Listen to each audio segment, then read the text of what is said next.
એટલે હું તો નોગો ઉલવાના પૂછું કે આ બાબુને જે મેં દેવે નક્કી કર્યા એ તમારા ભગવાન છે. તમે બે હાથ તમારા ભોહમું તાકી રહેજો. કોઈ દાડો તમારે બીજે જઈને કોઈ બાબતની પાઘડી નહીં ઉતારવી પડે, બીજે જઈને તમારે એકે બાબતનો ખોળો નહીં કાઢવો પડે. આવું હું દેહોડાની માતા સંજય ભક્તો. પછી આ તો બાર ઘઉં બોલી બદલાય અને પછી આ તો રમેલ હોય એટલે તરસ તરસના ભૂવા આવી ગયા.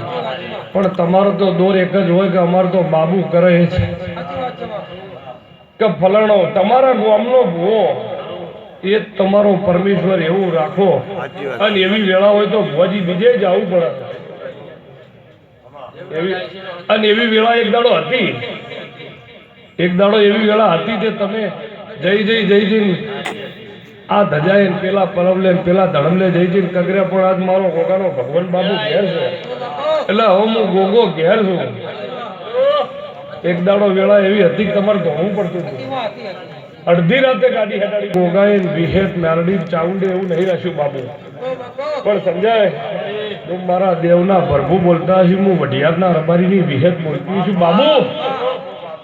પણ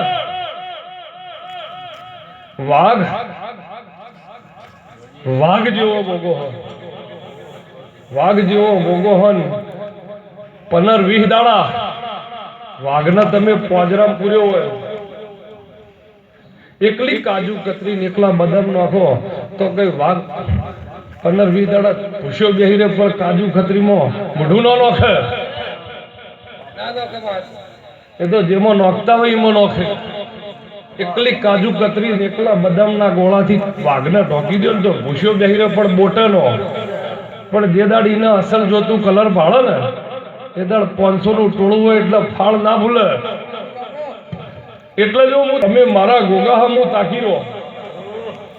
આ શિકોતર બોલી, આ સધી બોલી, આ સધી બાબુના ઢેર ગોગો બોલ્યો, વિહેત બોલી.